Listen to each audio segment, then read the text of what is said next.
Welcome back, guys. We got a very cool blade to talk about today. This is a Robert Oldaker Blades El Chapo number 5. Now, this is on loan from Kyle at Kyle J. Lamphere YouTube channel. I'll put a link down below. He's loaned in a lot of stuff. We trade back and forth. This one he hasn't seen yet. He's seen some pictures of it, but I played middleman. He sent me he did a trade deal with another gentleman, and the other gentleman didn't know him. They didn't know each other. So Kyle had asked me if I would be willing to play middleman. So they both sent him to me. I checked him out, and I sent him off to the new owners. This will go to Kyle here shortly. I have a couple of other knives of his in that I still need to film, and then I am going to send him a box full of goodies, all of which are his already. But I'm also going to put in a couple of my knives that he wants to check out as well, so that, keep the fun going, so to speak. Now, this knife is, like I said, El Chapo number 4. And this knife has been around the block a little bit. As I've posted a couple of pictures, I did a quick unboxing video, and I've posted a couple of pictures on Instagram and Facebook and whatnot. Some of my other friends have come out and go, dude, you got that one now? My buddy Valentino, he had it for a while. Another friend of mine, Texas 98, had it. I think he might have been the first original owner a couple of years ago. So it's really cool to have something that has been around the community for so long. It's really fun to me. It's one thing to just have a quiet carry waypoint. Totally cool knife. It's great that everybody has one and all of that, but this one is no different than anybody else's.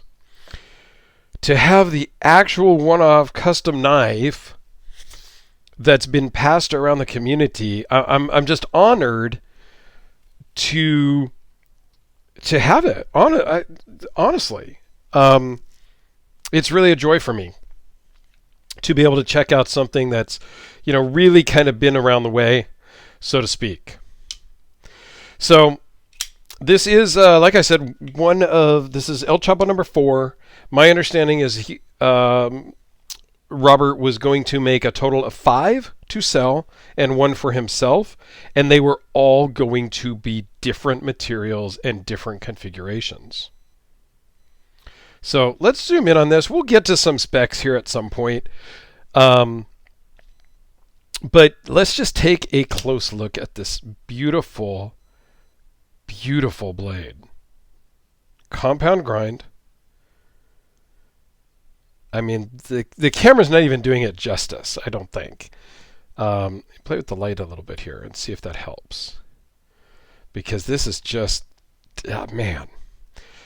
So we have I got to look at the notes here. This is a snake skin scales on both sides from Fat Carbon. Dragon skin Damascus pivot collar on both sides. Matching Fat Carbon backspacer. Really? A carbon fiber backspacer? How freaking awesome and cool is that? Look at that. Absolutely outstanding. More dragon skin Damascus for the pocket clip. Now, dragon skin is not my favorite in general, but in a small quantity like a pocket clip and pivot collars, it's freaking awesome. I don't love the dragon scale blades that I have seen people do before. That just doesn't really appeal to me. It's okay. I've had a couple in on the channel. But I don't really care for that. But a dragon scale, a dragon skin clip, oh, that's badass. So you've got the R.O.B there for Robert Oldaker blades. And in here, let's see, I'll give it a little more light here. Maybe that helps. That'll help here. You see it says El Chapo number 4. Big, thick titanium liners. This is fantastic. I didn't know this was for sale. I didn't see it for sale. I don't know how Kyle worked the deal. Like, I didn't see this one coming. I don't know that I would have grabbed it, but it's pretty nice. I gotta be honest. It's super comfortable in the hand. This is not, I don't know. Is this something you're going to everyday carry? Probably not.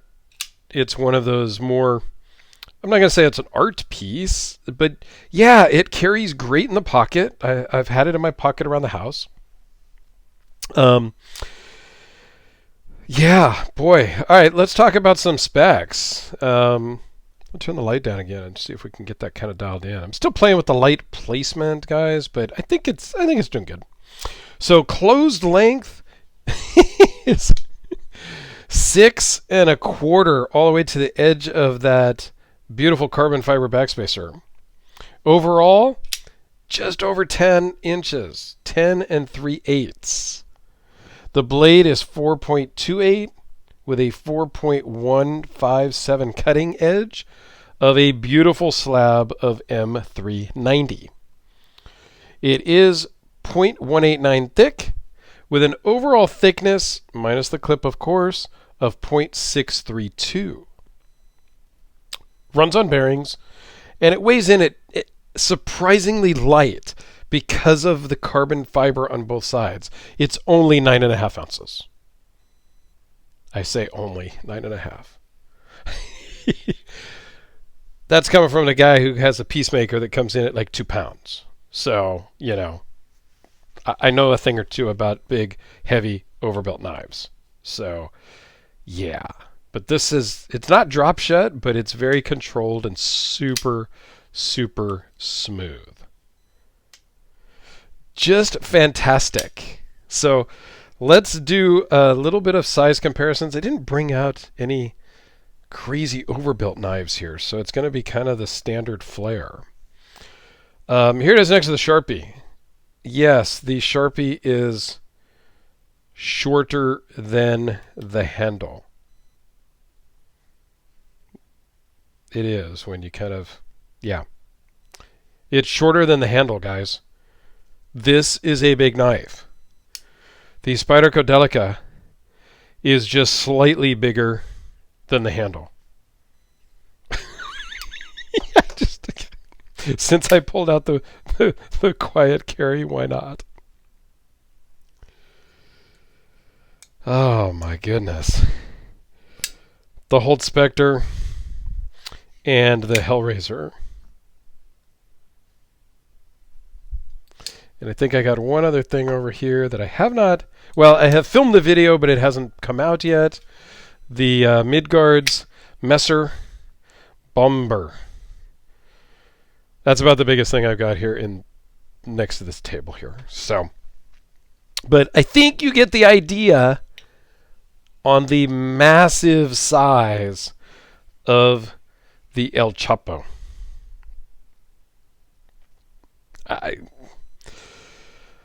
Robert, you nailed it and you knocked it out of the park on this one. It's a beautiful knife that I am honored to have had come across the table. And Kyle, I think you're going to be very pleased with this. I hope you are. Thank you for using me as the go-between middleman. Which, guys, if anybody needs to do something like that, please reach out to me. I am totally open to that. I have another knife here that a viewer sent in for me to sell. and it has already sold. I still have to film the full video. I did an unboxing, and literally from me posting a couple of pictures, it sold right away. I had another buddy reach out to me today and say, "Hey, is that for sale?" Or "When did you get it?" or whatever, because I hadn't really posted on Instagram that it was for sale. I said, "Yeah, I've got it. Boom, boom. Here you go. Here's the price." Literally in 10 minutes, he had sent payment to the original owner. So if you've got knives you want to sell, please reach out to me. If you're having, whatever. I know everybody can sell stuff, but if you want to do a trade deal, if you would like to have me help you try to sell something, I am totally down to help. So yeah, just hit me up. My email's down in the description of every video that I have. So thanks for watching, guys. I do greatly appreciate it. And thanks, Kyle, for letting me check this out and help you get it traded. Have a great day, everyone. I do greatly appreciate all of your time as always. And we'll see you in the next one.